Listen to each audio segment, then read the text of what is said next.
नमस्कार, मैं हूं संदीप चौधरी। आज सबसे बड़ा सवाल में मैं विशुद्ध राजनीति की बात करने वाला हूं। और 2024 अब जो सबसे बड़े चुनाव 1.5 साल दूर हैं, 18 महीने दूर, 2024 के लोकसभा चुनाव के लिए मौजूदा राजनीतिक सूरत हाल क्या कह रहा है। एक पुरानी कहावत है राजनीति के बारे में, 1 week is a long time in politics, कि एक हफ्ता लंबा वक्त हो जाता है राजनीति में, बहुत कुछ बदल जाता है। बाज दफा तो एक रात में ही पूरा परिप्रेक्ष्य बदल जाता है। अब आज शुक्रवार है, पिछले शुक्रवार पर थोड़ा रिवाइंड कीजिए। राजनीतिक हालात क्या थे? बिहार में तनातनी चल रही थी और वो खबर तो कई महीनों से हम आपको बता रहे थे, उसका विश्लेषण भी कर रहे थे कि भाई जेडीयू बीजेपी में सब कुछ ठीक नहीं है। शह और मात का खेल चल रहा था। मुद्दों की भी भरमार थी, महंगाई, बेरोजगारी, अग्निपथ को लेकर युवाओं में नाराजगी,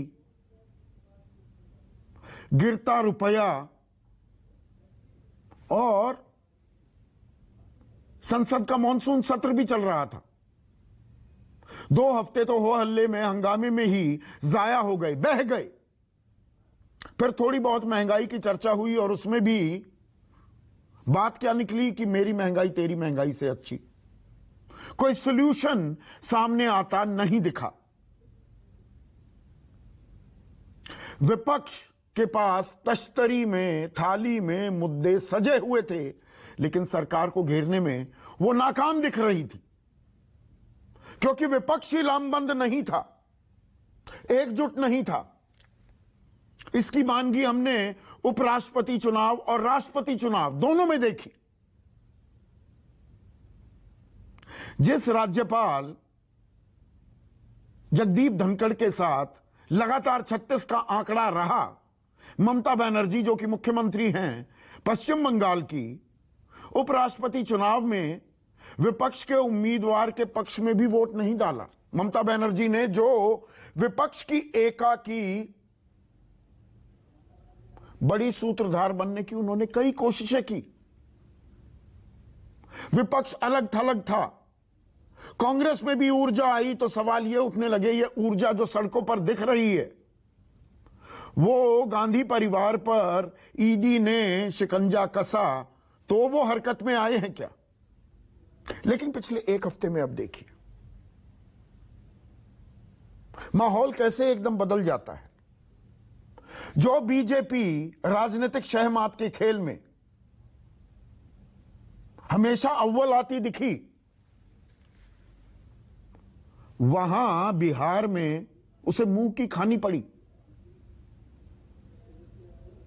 बीजेपी ताकती रह गई, देखती रह गई और सत्ता परिवर्तन हो गया। नीतीश कुमार के लिए पलटू राम शब्द भी आरजेडी इस्तेमाल करती थी, वो करने पर बीजेपी को मजबूर होना पड़ा, क्योंकि 15 साल रहे भाई नीतीश कुमार के साथ। सुशासन बाबू की संज्ञा से उन्हें नवाजा भी, उनकी अगुवाई कबूल की, बावजूद इसके कि बीजेपी के 75 और जेडीयू के 43 विधायकों का आंकड़ा था। तो सत्ता जो ये परिवर्तन हुआ, ये नहीं कि भाई जेडीयू ने आरजेडी का दामन थाम लिया। बिहार में जो हुआ वो हम सात हैं, 7 दल एक साथ आ गए। बीजेपी अकेली पड़ गई, कोई नहीं बचा बीजेपी के कुनबे में बिहार में। और सिर्फ चाचा और भतीजा साथ नहीं आए, बल्कि इस बात का औपचारिक ऐलान होने से पहले कांग्रेस ने अपनी समर्थन की चिट्ठी सार्वजनिक कर दी। कांग्रेस भी साथ आई, वाम खेमा भी साथ आया। तो जो काम राष्ट्रीय पटल पर होता नहीं दिख रहा था वो बिहार में हुआ। और बिहार से फिर सवाल यह उठता है कि क्या जो अंगड़ाई ली गई बिहार में, ये 2024 की लड़ाई का एक ट्रेलर है क्या? आज तेजस्वी यादव जो उप मुख्यमंत्री बन गए हैं बिहार सरकार में, वो दिल्ली आए। दिल्ली उन्होंने सोनिया गांधी से मुलाकात की, सीताराम येचुरी डी राजा से भी मिले। तो क्या एक बानगी देख रहे हैं? विपक्ष जो इधर उधर भटक रहा था और हर कोई अपनी ताल ठोक रहा था, अब वो क्या साथ आने को तैयार होता दिख रहा है या उसकी तैयारी की जा रही है, उसकी जमीन तैयार की जा रही है? क्योंकि विपक्ष भी अलग अलग धड़ों में बटा है। रीजनल पार्टीज को खत्म कर देगी बीजेपी, ये आशंका, ये डर और ये आरोप भी लगाया तेजस्वी यादव ने 2 दिन पहले कि भाई साथ आ जाओ। पर साथ आएंगे क्या? हर कोई अपने इलाके का राजा है और हर कोई प्रधानमंत्री पद का उम्मीदवार भी बनना चाहता है। ममता बनर्जी पश्चिम बंगाल में सरकार चला रही हैं। 2 हफ्ते पहले वो दिल्ली भी आई थी विपक्ष को लामबंद करने के लिए, उसमें कुछ निकला नहीं। वो अब इन ताजा कोशिशों में अपने आप को कहां पाएंगी? नीतीश कुमार कह रहे हैं, जब उनसे प्रधानमंत्री पद की उम्मीदवारी का सवाल पूछा गया, कि नहीं नहीं, मुझे इन बातों से कोई लेना देना नहीं है। पर विपक्ष को लामबंद करना है, विपक्ष को एकजुट होना होगा और उसके लिए मैं हर संभव कोशिश, हर संभव प्रयास करने को तैयार हूं। यानी कि 2024 की लड़ाई के लिए विपक्ष को साथ लाने की जिम्मेदारी वो लेने को तैयार हैं। पर ममता मानेंगी क्या? अखिलेश यादव साथ हैं या नहीं हैं, अभी इस बारे में क्लैरिटी नहीं मिली है। कांग्रेस साथ आई है, तो ऐसे में राहुल गांधी अपने आप को कहां पाएंगे? विपक्ष की अगुवाई कांग्रेस करेगी या कांग्रेस धुरी बनी रहेगी? अगुवाई, चेहरा, सूत्रधार कोई और हो सकता है। शरद पवार किसके साथ जाएंगे? अरविंद केजरीवाल, वो क्या करेंगे? आजकल देखिए, पॉलिटिक्स नुआंसेस की भी बात है, आप थोड़ी बारीकियां पकड़ने की कोशिश कीजिए। पिछले 4 दिनों से केंद्रीय स्तर पर राष्ट्रीय चैनलों में बीजेपी बनाम आम आदमी पार्टी की लड़ाई आप लगातार देख रहे हैं, रेवड़ियों को लेकर कि फ्री में क्या दिया जाना चाहिए, क्या नहीं दिया जाना चाहिए। ऐसा लगता है कि देश में मुख्य विपक्षी दल अब आम आदमी पार्टी हो गई है, जो 1.5 राज्यों में सत्ता पर काबिज है, और विपक्ष के तमाम बीजेपी के तमाम बड़े नेता आम आदमी पार्टी पर हमला कर रहे हैं, प्रेस कॉन्फ्रेंस कर रहे हैं। यह क्या संयोग है? या बीजेपी की यह भी कोशिश है कि देखिए, असल अब अगर विपक्ष में कहीं ताकत है वो सिर्फ अरविंद केजरीवाल में दिखती है, बाकी विपक्ष में तो ताकत नहीं है। शरद पवार आज के भारतीय राजनीति के चाणक्य, वो किसके साथ जाते हैं? और बात यहीं खत्म नहीं होती। विपक्ष की जब हम बात करते हैं तो ऐसे बड़े क्षेत्रीय दल भी हैं जो अमूमन बीजेपी का साथ दे जाते हैं। पर 2024 की लड़ाई में क्या वो विपक्षी खेमे का हिस्सा बनने को तैयार होंगे? मैं नवीन पटनायक की बात कर रहा हूं। बीजेडी के सर्वे सर्वा, उड़ीसा पर जबरदस्त पकड़ है उनकी। जगन मोहन रेड्डी आंध्रा में वो क्या करते हैं? केसीआर के अपने मंसूबे हैं। तो तेलंगाना में वो क्या कहते हैं? एमके स्टालिन किसके साथ जाते हैं? अभी सवाल बहुत हैं। और क्या चेहरे की जरूरत है? क्योंकि पिछले 2 चुनाव हमने जो देखे, वो प्रेसिडेंशियल फॉर्म ऑफ इलेक्शंस भी हमने होते देखे संसदीय प्रणाली में, कि नरेंद्र मोदी का चेहरा सब पर हावी हो गया, सब पर भारी पड़ा। विपक्ष का चेहरा भी नहीं था। पर कहने वाले कहते हैं 2004 में कौन सा कोई चेहरा था? इंडिया शाइनिंग भी हो रहा था, अटल बिहारी वाजपेयी थे, तब भी विपक्ष ने बीजेपी को पटकनी दे दी थी। तो ये तमाम ऐसे सवाल हैं, इन पर आज हम चर्चा करने वाले हैं। लेकिन पहले सुनिए नीतीश कुमार क्या कह रहे हैं और तेजस्वी क्या ताल ठोक रहे हैं, सुनिए। जो हम लोग तो चाहेंगे ना सबको एकजुट करने का, तो उसमें पॉजिटिव काम कर रहे हैं। बहुत लोगों का फोन आ रहा है, बात हो रहा है, हम सब कर रहे हैं, सब करेंगे। पहले अपना यहाँ का काम करके फिर और जगह पर। कि अगर नरेंद्र मोदी जी देश के प्रधानमंत्री बन सकते हैं तो कोई भी देश का प्रधानमंत्री बन सकता है। और इसमें तो अभी पहले सब ऑपोजिशन पार्टी को लोगों को साथ बैठना चाहिए। ऐसे में आज का सबसे बड़ा सवाल, नीतीश बनेंगे 24 में विपक्षी एका के सूत्रधार, और मुद्दों की भरमार, मुद्दों की कमी नहीं है। आइडियल वक्त है ये विपक्ष के लिए, कोई भी हो विपक्ष में। लेकिन मोदी के सामने सब बेकार। चर्चा में मेरे साथ आज किसी भी राजनीतिक दल के किसी भी नुमाइंदे को मैंने न्योता नहीं दिया है, क्योंकि हम तह तक नहीं जा पाएंगे। इसलिए आज मेरे साथ वो लोग हैं जो राजनीति को समझते हैं, परखते हैं। मेरे साथ विनोद शर्मा, वरिष्ठ पत्रकार हैं, पॉलिटिकल एडिटर हैं हिंदुस्तान टाइम्स के। संजय कुमार, देश के जाने माने चुनावी विश्लेषक। आशुतोष, सत्यहिंदी.com नाम का डिजिटल प्लेटफॉर्म चलाते हैं अब। विकास पाठक, वरिष्ठ पत्रकार हैं। और मेरे सहयोगी सुकेश रंजन पटना से मेरे साथ जुड़ गए हैं।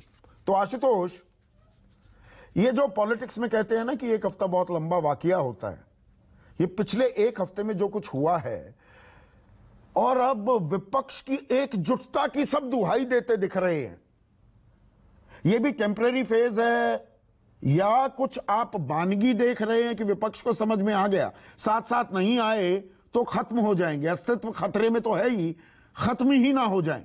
क्या ये समझ अब आती दिख रही है? संदीप, कभी कभी हम पत्रकार लोग बहुत जल्दी बहुत ही किसी न किसी निष्कर्ष पर पहुंच जाते हैं। पर एक चीज हुई है बिहार से, वो सिर्फ इतनी सी बात हुई है कि उम्मीद की एक किरण दिखाई पड़ने लगी, जो उम्मीद की किरण पिछले दिनों दिखाई नहीं पड़ रही थी।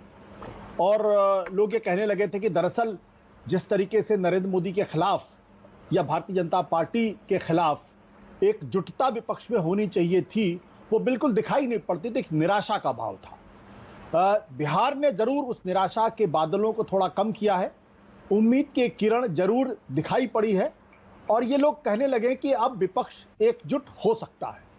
दो तीन चीजें हुई हैं, और कभी कभी हम बहुत ज्यादा सरलीकरण भी करते हैं। मुझे लगता है कि कांग्रेस पार्टी ने भी एक आक्रामकता दिखाई है, मुद्दों को देश के पटल पर लाने की कोशिश की है। उसमें कितने कामयाब होते कितने कामयाब नहीं होते एक अलग तरीके का सवाल है।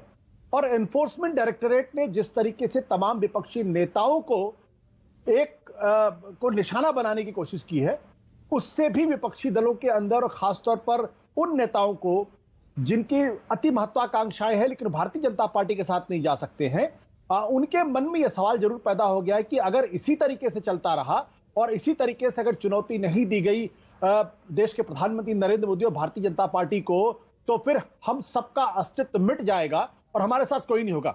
ये तीन घटनाक्रम पिछले एक महीने या 1.5-2 महीनों के अंतर्गत हुए हैं, जिसकी वजह से एक ये उम्मीद हुई है कि शायद, मैं अभी भी शायद शब्द का इस्तेमाल कर रहा हूं, शायद विपक्ष जो है एकजुट हो सकता है या एकजुटता की कोशिश करता हुआ दिख सकता है। नहीं, आप बिल्कुल सही कह रहे हैं आशुतोष। जब मैं ये कहता हूं a week is a long time in politics, तो हम 18 महीने बाद की सूरत हाल का जब विश्लेषण करें तो 1.5 साल तो बहुत ही लंबा हो जाता है।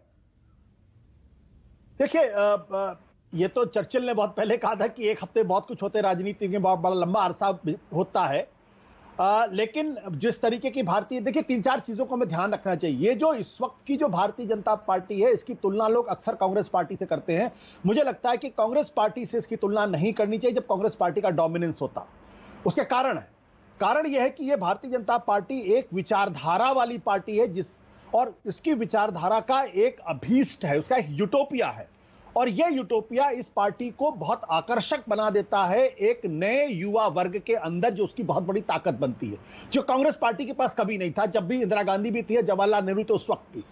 दूसरी बात, भारतीय जनता पार्टी के साथ साथ आरएसएस और उसके तमाम 30-40 संगठन है जिनकी सांगठनिक क्षमता मेरा मानना यह कि दुनिया में कोई भी ऐसा संगठन नहीं, ऐसी पार्टी नहीं जिसकी सांगठनिक क्षमता इतनी व्यापक और इतनी जबरदस्त हो। यह कांग्रेस पार्टी के पास कभी नहीं था। तीसरी बात, इनके साथ नरेंद्र मोदी जैसा करिश्माई नेतृत्व है। यहां पर कांग्रेस पार्टी की इंदिरा गांधी, जवाहरलाल नेहरू उसका मुकाबला कर लेते थे, लेकिन बाकी के जो, और तीसरी चौथी चीज है कि जो पूंजी आज की तारीख में भारतीय जनता पार्टी के पास है वो कांग्रेस पार्टी के पास कभी नहीं थी। तो इन चार चीजों को मिलाकर अगर हम सोचें कि 2024 18 महीने के अंदर विपक्ष एकजुट हो जाएगा और भारतीय जनता पार्टी को पटकनी दे देगा, तो अभी तो फिलहाल एक ख्याली पुलाव लगता है। लेकिन जिस तरीके के मुद्दे इस वक्त हैं देश के अंदर, अगर इन मुद्दों को विपक्ष का कोई एक नेता जनता से अगर जोड़ पाया और नरेंद्र मोदी की असफलता को साबित कर पाया तो पासा पलट भी सकता है। लेकिन फिर भी मैं कहता हूं, अगर कोई यह सोच रहा होगा कि बहुत आसानी से हराया जा सकता है, सत्ताच्युत किया जा सकता है, तो मुझे अभी वो बहुत दूर की कौड़ी नजर आती है। विनोद शर्मा, जो शब्द इस्तेमाल किया आशुतोष ने, ख्याली पुलाव, विपक्षी एकजुटता की एक वानगी जो हम देख रहे हैं, ये दरअसल ख्याली पुलाव है क्या? ममता बनर्जी ने भी बहुत कोशिशें की, कांग्रेस अगुवाई करे या ना करे उसको लेकर हमने बहुत सारी शंकाएं भी उनका इजहार होते हुए भी देखा है। जो पिछले एक हफ्ते में हुआ है, आप उसको पहली नजर में किस तरह से देख रहे? देखिए, जो बिहार में हुआ है उसके कारण वही है जो 2017 में गठबंधन के अंदर हुआ था। जिस तरह का यादववाद चला रहे थे तेजस्वी और लालू प्रसाद यादव, उसी तरह का हिंदुत्ववाद भारतीय जनता पार्टी उत्तर प्रदेश की तर्ज पर बिहार में चला रही, और ये नीतीश कुमार की परेशानी का सबसे बड़ा कारण था वैचारिक तौर। दूसरा, नीतीश कुमार का जो ब्याह रचा था बीजेपी के साथ 2017 में, और शादी के बाद जब 2020 में इलेक्शन हुए,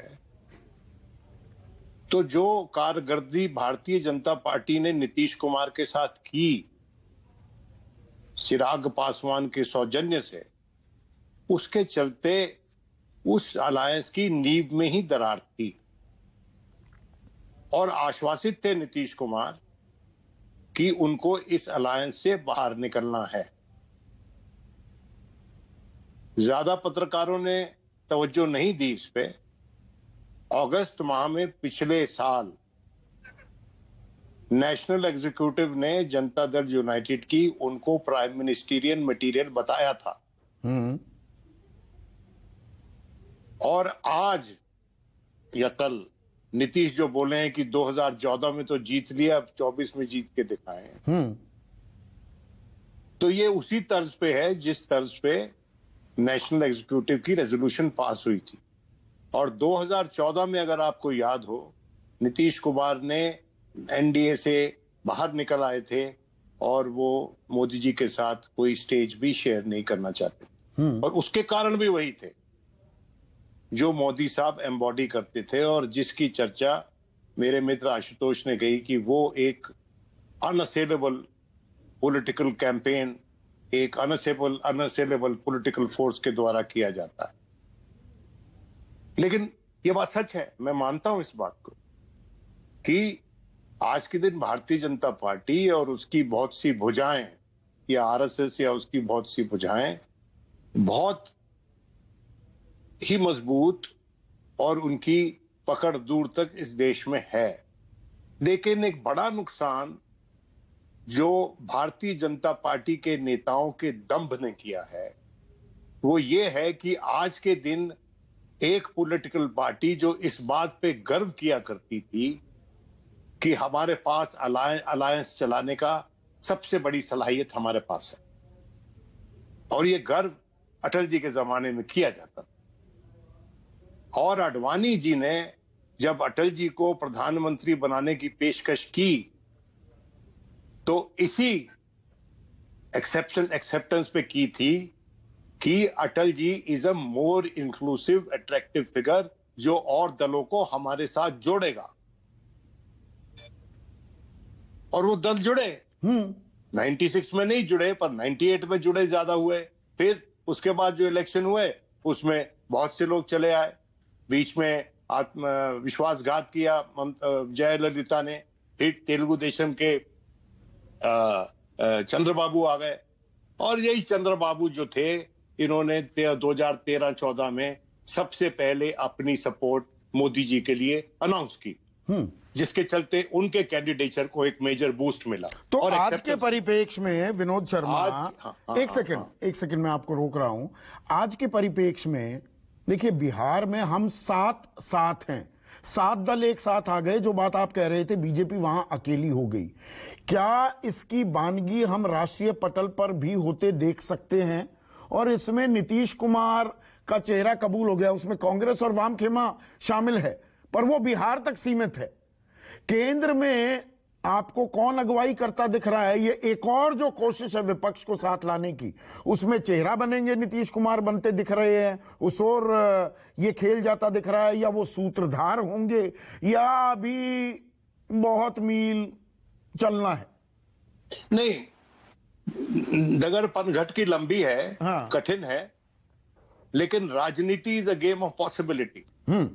मैं कोई एक्स्ट्रा ऑप्टिमिज्म नहीं इन्वेस्ट कर रहा जो अभी शुरुआत हुई है उसमें, लेकिन मैं इस उद्देश्य का, इस एफर्ट का परिहास भी नहीं करूंगा, क्योंकि सीधी सी बात है कि आज के दिन जो नॉन बीजेपी पार्टीज हैं उनके मन में एक बात बैठ गई है कि ईदर वी हैंग टुगेदर और we get hang separately by the BJP. ये विपक्ष को समझ में आ गया है कि साथ ही तैरना पड़ेगा। अरे भाई, अगर नहीं समझ में आया होता तो पीएमएलए की जो पिटीशन डाली है सुप्रीम कोर्ट को, जो गुहार लगाई है, उसमें सारे साइन नहीं करते, उसमें आप भी है और टीएमसी भी है जिसकी आप अभी बात कर रहे हैं, जो कि स्केप्टिकल है और जो कि डाउटफुल केसेस हो सकते हैं।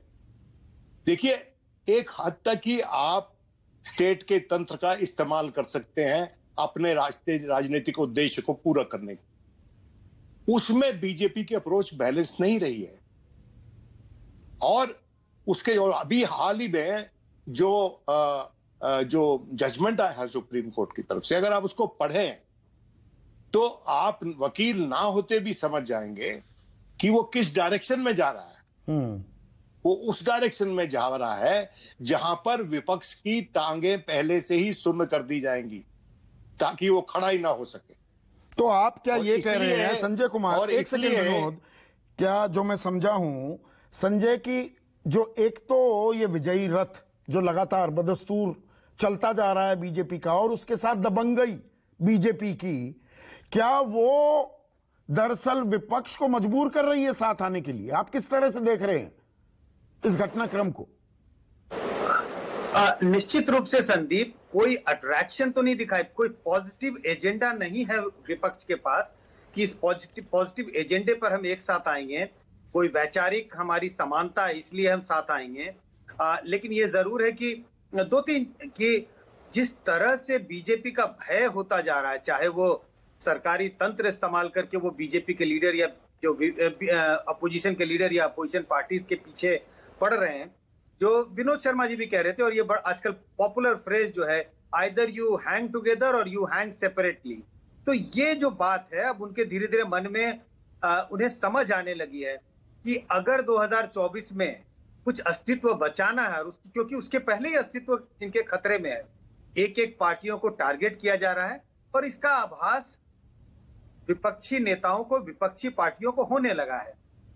तो आप इसको कह सकते हैं कि एंटी मोदी, एंटी बीजेपी जो एक मतलब मुद्दा है, इसके कारण इनके साथ आने की गुंजाइश। पर जब हम साथ की बात करते हैं, 2-4 दलों से काम नहीं चलेगा कि जी आरजेडी, जेडीयू साथ आ गए, कांग्रेस ने समर्थन दे दिया, वाम खेमा हो गया। ममता बनर्जी का क्या, नवीन पटनायक क्या तटस्थ भूमिका में ही चलते रहेंगे सुविधा के हिसाब से? जगनमोहन रेड्डी क्या करेंगे? केसीआर मानेंगे क्या? इन चीजों को भी फैक्टर इन करने की जरूरत है क्या? देखिए, मुझे लगता है कि हम बार बार इस बात का जिक्र करते हैं, विपक्षी एकता।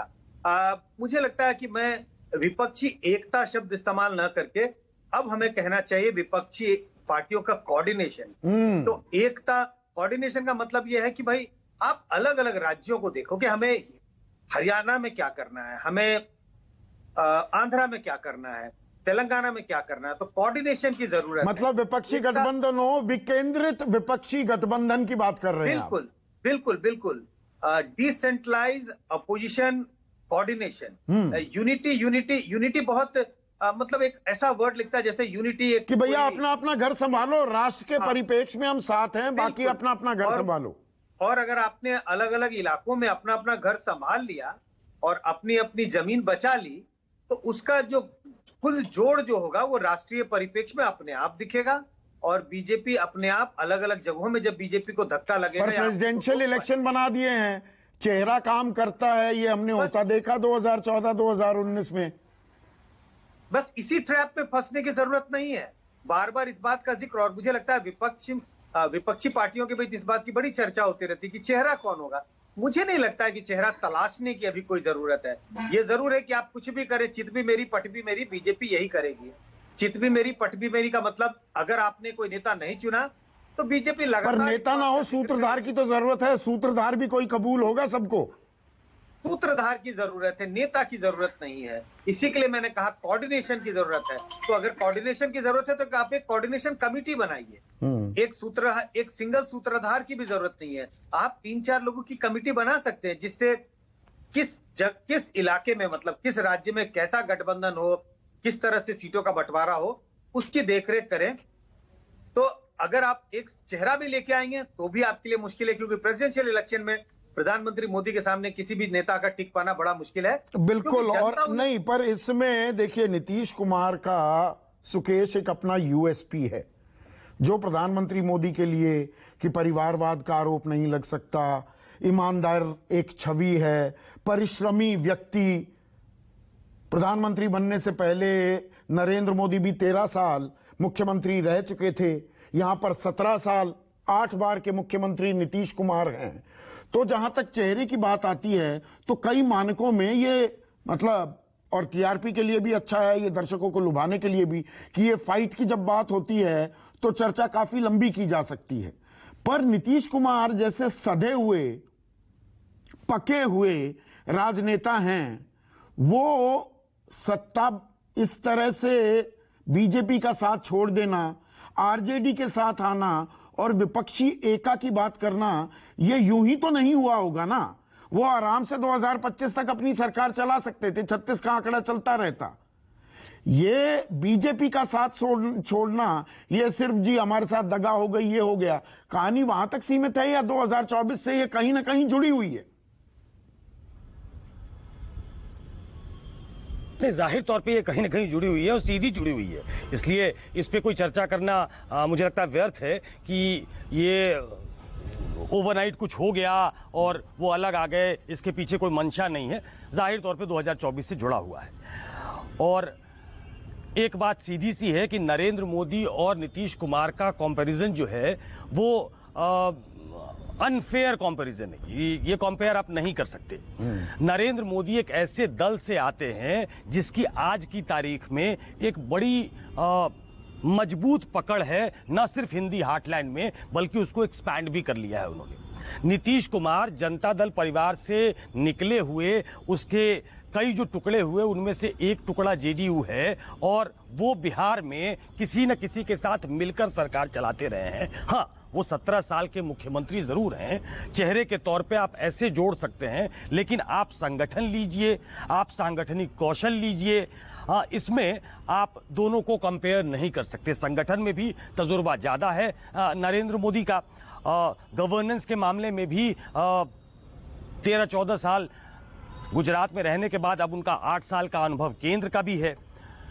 नीतीश कुमार से उनकी कंपैरिजन नहीं हो सकती। बहुत सी बातें कही गई हैं, उसमें आगे जोड़ देना चाहता हूं। ये हम चर्चा इसलिए कर रहे हैं कि नीतीश कुमार ने गठबंधन बदल दिया और बिहार में एक महागठबंधन बना लिया है जिसमें सिर्फ बीजेपी उस तरफ बची है और एक विधायक एआईएमआईएम का है जो एक तरफ है, बाकी सब लोग एक साथ हैं। तो बिहार में वो गठबंधन तैयार हो गया है और वहां से चर्चा शुरू हुई जब ये कहा गया कि देश आपका इंतजार कर रहा है उनकी पार्टी की तरफ से, तो नेशनल एस्पिरेशन दिख गया। और जिसके बारे में विनोद जी ने कहा कि उनकी राष्ट्रीय कार्यकारिणी में भी ये प्रस्ताव पारित हो चुका है जाए कि ये योग्य काबिल व्यक्ति हैं, तो ये प्रादुर्भाव इनका राष्ट्रीय राजनीति में बढ़े हो, इसकी तरफ कोशिश जरूर है।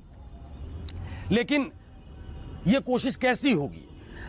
देखिए, मुझे लगता है कि नीतीश कुमार के दिमाग में कुछ ना कुछ प्लान है। आप अगर एनडीए से उसको कंपेयर करें, एनडीए में सबसे बड़ा घटक दल जो था वो घटक दल बीजेपी थी। उसके बाद सभी छोटे दल थे, लेकिन बहुत सारे दल थे। कन्वीनर कौन था उसका? जॉर्ज फर्नांडिस उसके कन्वीनर थे।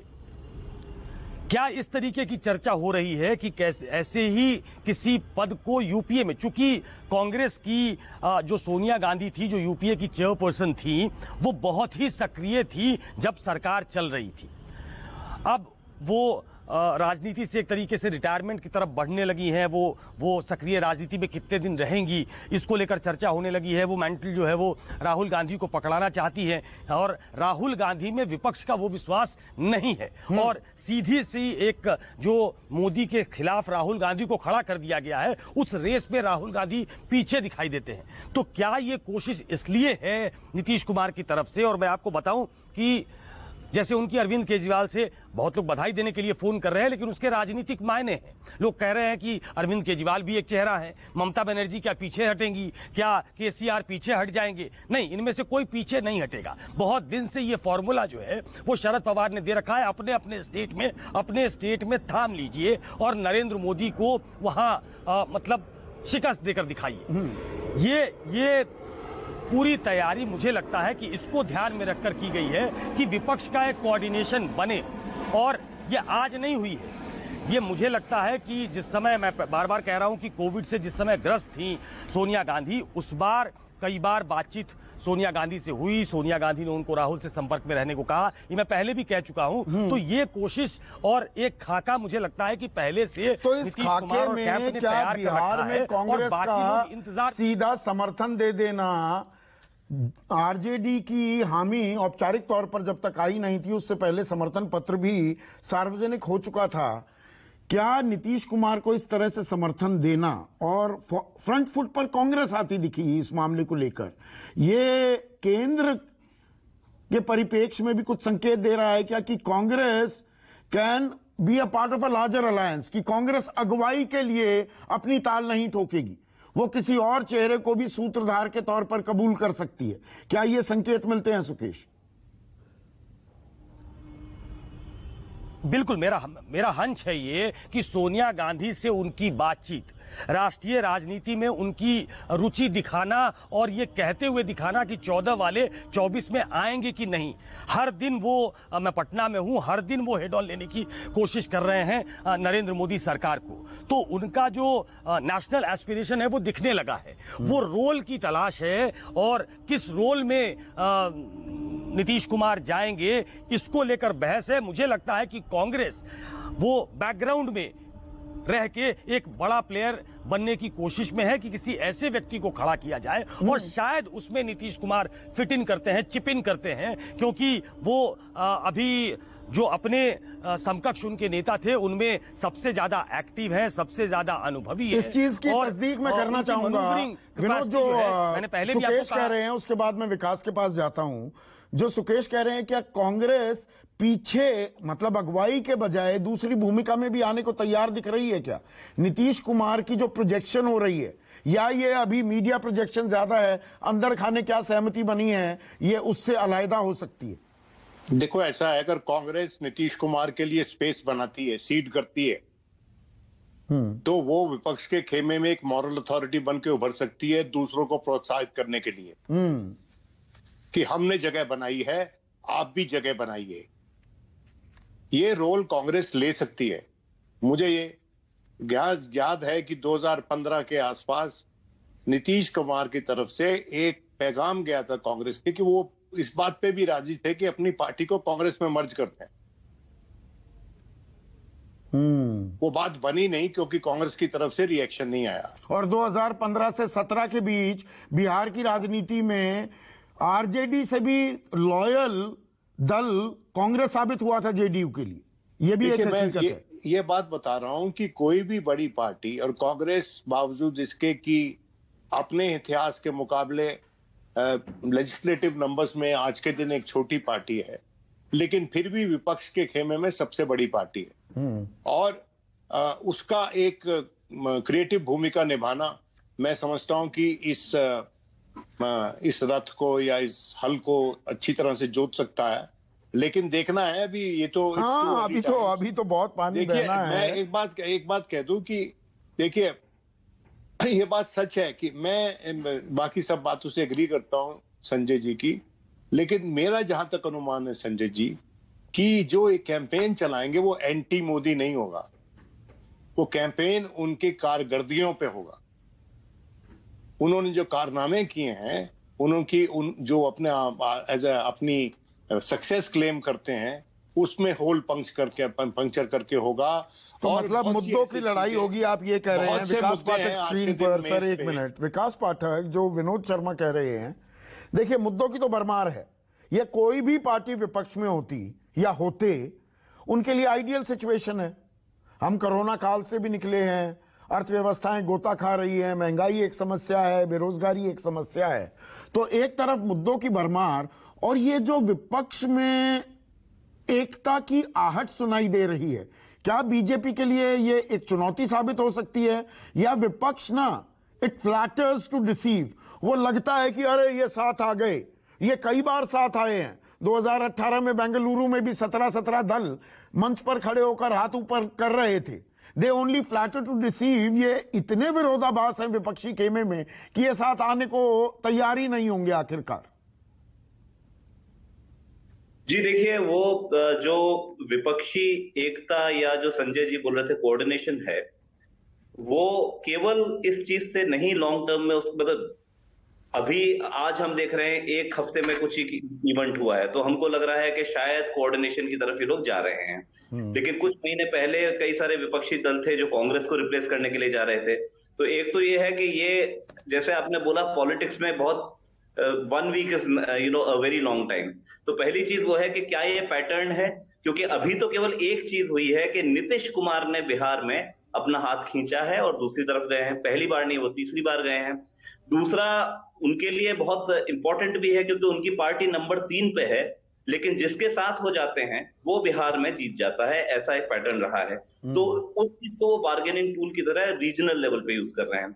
अब यह है कि हाँ, नेशनली क्या पार्टीज एक साथ आ सकती हैं, उसके लिए केवल इतना बहुत नहीं है कि हर रीजनल पार्टी अपने आप को मजबूत करे और अपने अपने स्टेट में वो कांग्रेस को, बीजेपी को कंटेन करे या हराने की कोशिश करे।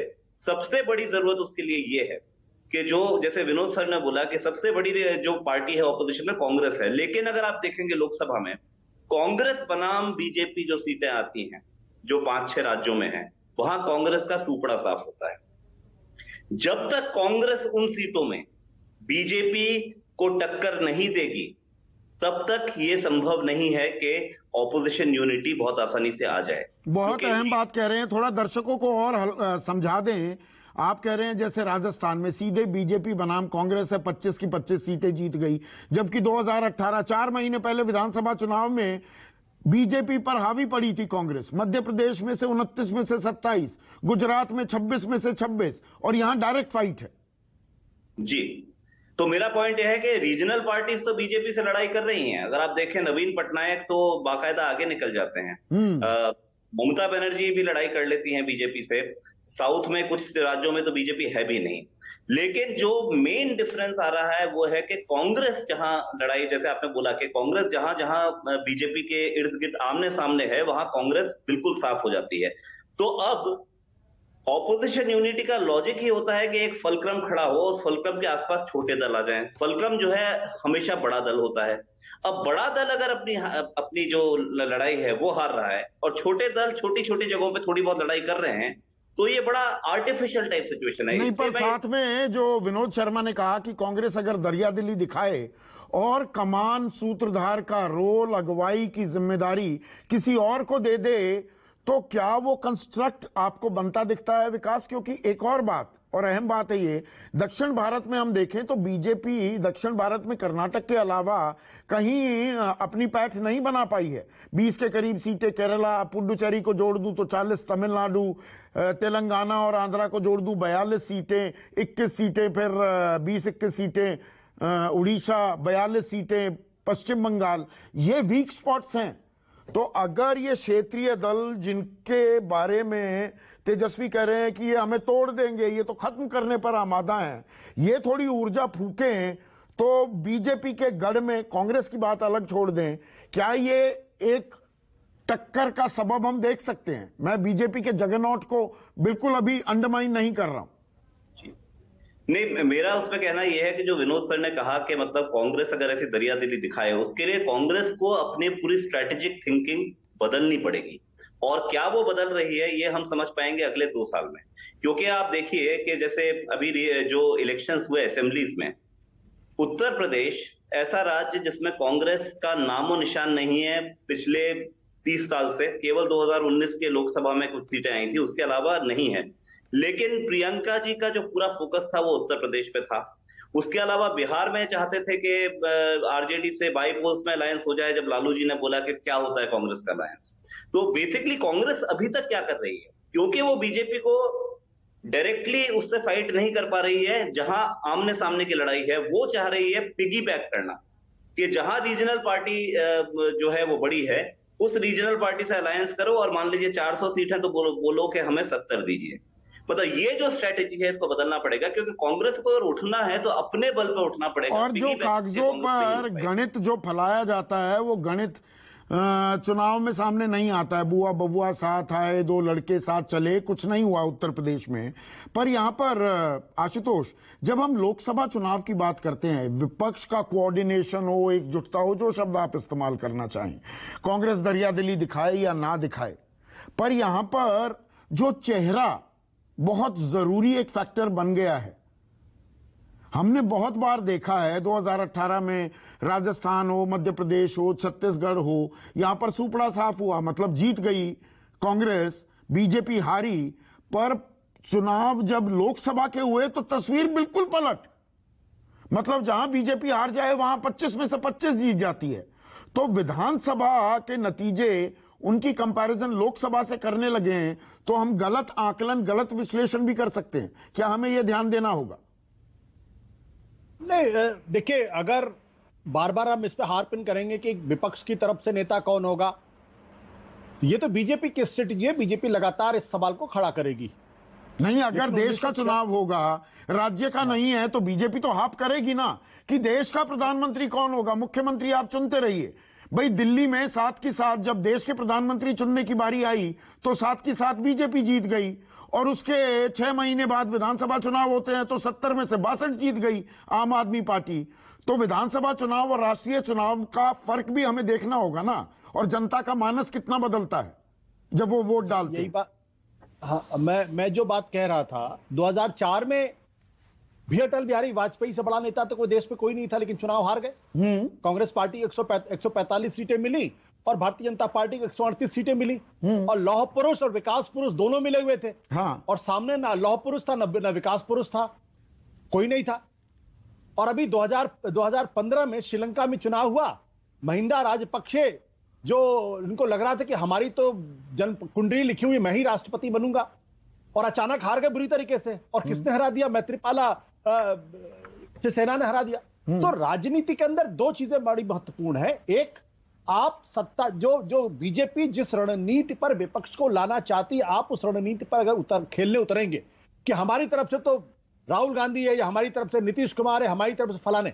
बेसिक सवाल क्या है? बेसिक सवाल यह आज की तारीख में महंगाई, बेरोजगारी और जो भारतीय जनता पार्टी की मौजूदा सरकार को डिस्क्रेडिट करने वाले मुद्दे हैं, उनसे आप जनता को जोड़ पाते या नहीं जोड़ पाते? ठीक है संजय कुमार, जो आशुतोष कह रहे हैं, मुद्दों को प्रमुखता दी जाएगी तो विपक्ष स्टैंड्स अ चांस, या दरअसल हमें विधानसभा चुनाव के नतीजे और लोकसभा के लिए जब आदमी वोट करता है, और आप तो देश के जाने माने सोफोलॉजिस्ट हैं, उसमें मानस में भी फर्क आता है क्या?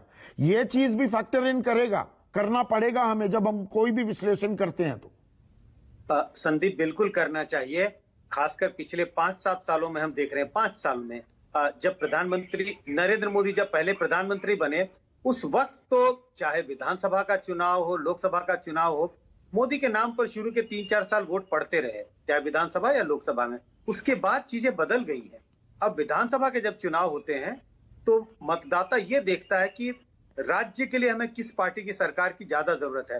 तो निश्चित रूप से मुद्दे, पार्टी, नेता के बारे में जो पसंद है, ये दोनों चीजें लोकसभा और विधानसभा के लिए आज बड़े स्पष्ट रूप से अलग अलग दिखाई पड़ती है। अगर हम मतदाताओं के हिसाब से देखें तो बिल्कुल फर्क पड़ता है। सुकेश, तो एक पत्रकार के तौर पर आपसे पूछूं, जो राजनीतिक ये इतने ऐसे समीकरण हैं, इतने एंगल्स हैं जिन पर हमें बात कर रहे हैं और हम आगे भी करते रहेंगे, विश्लेषण होगा। We are living in very interesting times. कोई भी एक खाका नहीं है सेट कि 2004 की हम बात करने लगे, भाई कोई भी नहीं था, एक प्रचंड बहुमत मिला, कांग्रेस को 415 सीटें जीती 1984 में, और इकलौते वीपी सिंह चले थे तो सरकार हिला दी थी। तो अपने विश्लेषण को सूट करने के लिए एग्जाम्पल्स तो बहुत है हमारे पास। सुकेश, नहीं, ठीक कह रहे हैं संदीप। आप देखिए,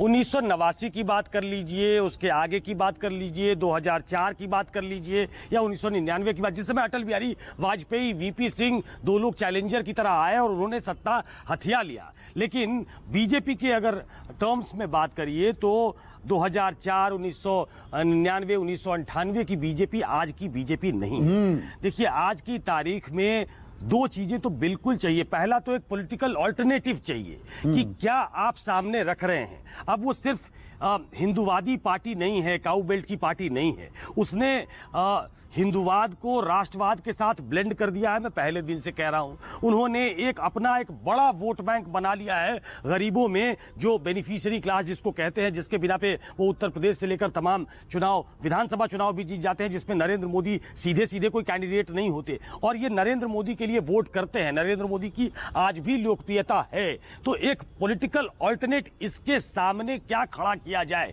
पहले तो इस वही बात प्रशांत किशोर ने भी 2 दिन पहले फ्लैग की कि आपको एक वैचारिक कोई विकल्प देना पड़ेगा पहले। बिल्कुल, ये तमाम जितने बड़े लोग हैं उनको एक ऑल्टरनेट खड़ा करके सामने दिखाना पड़ेगा कि अगर इनके पास राष्ट्रवाद है, तो अगर छद्म राष्ट्रवाद है तो वो साबित करना पड़ेगा, उसको हॉलो बताना पड़ेगा, और ये जनता में मैसेज जाना चाहिए, क्योंकि एक बड़ा वर्ग खड़ा हो चुका है उनके साथ, जो उनका डाई हार्ड सपोर्टर है, जो पीछे हटने वाला नहीं है। दूसरी फिर चर्चा होती है कि उनके सामने, चूंकि प्रेसिडेंशियल फॉर्म ऑफ इलेक्शंस में तब्दील कर दिया उन्होंने सारे चुनाव को, तो उनके सामने कौन तब आता है नाम कि क्या नीतीश कुमार हो सकते हैं क्या, जैसे वीपी सिंह ने चैलेंज कर दिया था राजीव गांधी को और विक्टोरियस इमर्ज किए थे वो, क्या ऐसे कोई चेहरा सामने आ जाए। उन चेहरों में नीतीश कुमार का एक चेहरा हो सकता है कि आप राजनीतिक इल्जाम उन पे लगा दीजिए कि वो पलटू राम है, लेकिन ये पॉलिटिकली बहुत कन्वीनियंट है कि वो पलटू राम उनको बताएंगे तो नहीं, वो आरोप भी आरजेडी का था जो साथ में सरकार चला रहे हैं। बीजेपी ने पलटू राम आरजेडी से चुराया है, ये भी अपने आप में एक राजनीतिक खेल का हिस्सा है।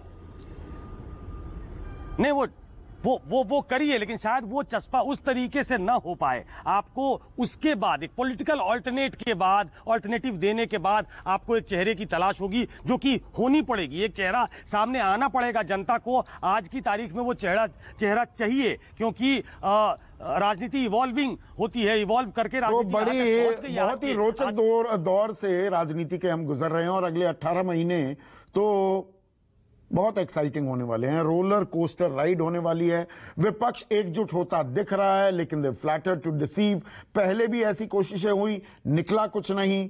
मुद्दे जो हैं तश्तरी पर सजे हुए हैं, उनको सड़क पर उतार पाता है विपक्ष की नहीं, ये अभी देखने वाली बात है। और चेहरा आखिरकार, चेहरे की दरकार महसूस होगी क्या, और उसमें एक आम सहमति बन पाएगी। और दूसरी तरफ बीजेपी के पास एक चेहरा मौजूद है, 10 साल हो जाएंगे सरकार को, और संगठन की क्षमता।